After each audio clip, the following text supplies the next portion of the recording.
रात के 11 बज चुके थे। राहुल अपने दोस्तों के साथ पार्टी करके वापस घर लौट रहा था। सड़क पर गहरा अंधेरा छाया हुआ था और चारों ओर सन्नाटा पसरा हुआ था। राहुल का घर एक पुराने इलाके में था जो अक्सर अजीब घटनाओं के लिए मशहूर था। राहुल को अचानक याद आया कि उसकी कार का पेट्रोल खत्म होने वाला है। उसने पास के पेट्रोल पंप की ओर गाड़ी मोड़ दी, लेकिन जैसे ही वह वहां पहुंचा, उसने देखा कि पेट्रोल पंप पूरी तरह से खाली और सुनसान था। कोई कर्मचारी नहीं था और लाइटें भी बुझी हुई थी। राहुल ने सोचा कि कहीं और से पेट्रोल लेकर वापस आ जाएगा, लेकिन अचानक उसकी कार बंद हो गई। उसने बहुत कोशिश की, लेकिन गाड़ी स्टार्ट नहीं हो रही थी। अब उसके पास कोई और चारा नहीं था, उसे पैदल ही घर की तरफ जाना पड़ा। राहुल सड़क पर अकेला चल रहा था। दूर से उसे किसी की हंसी सुनाई दी। उसने इधर उधर देखा, लेकिन कोई नहीं था। वह तेज कदमों से आगे बढ़ने लगा। तभी उसे सड़क के किनारे एक पुराना टूटा हुआ घर दिखा जो हमेशा से ही भूता कहा जाता था। जैसे ही राहुल उस घर के पास पहुंचा, उसे वहां से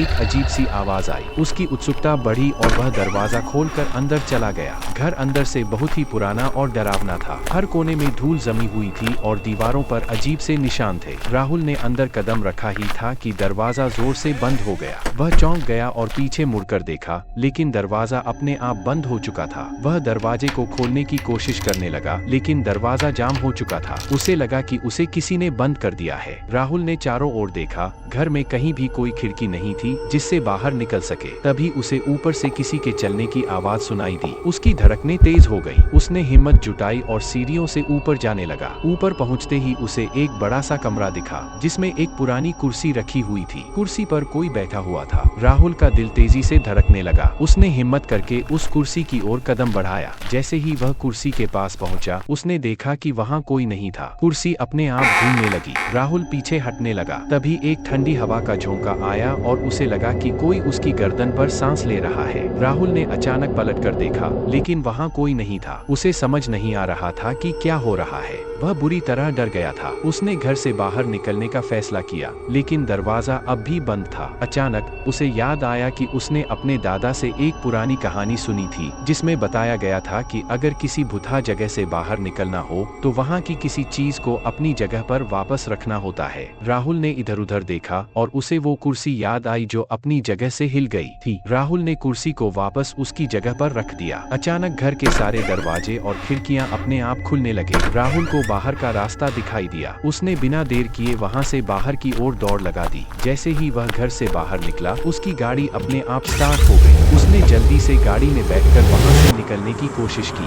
गाड़ी तेजी से सड़क पर दौड़ने लगी। राहुल के दिल की धड़कन अब भी तेज थी, लेकिन उसने पीछे मुड़कर नहीं देखा। वहां से निकलते ही राहुल ने राहत की सांस ली। उसने महसूस किया कि उसने मौत के मुंह से निकलकर अपनी जान बचाई थी। वह अब कभी उस रास्ते पर दोबारा जाने की हिम्मत नहीं करेगा। अंत में जब वह अपने घर पहुंचा, उसने भगवान का धन्यवाद किया और कसम खाई कि वह अब ऐसी किसी जगह पर कभी नहीं जाएगा जहां खतरा हो। लेकिन उसके मन में अब भी वो भयानक घर और कुर्सी की छवि ताजा थी। रात के इस रोमांचक और डरावने सफर ने राहुल को हमेशा के लिए बदल दिया।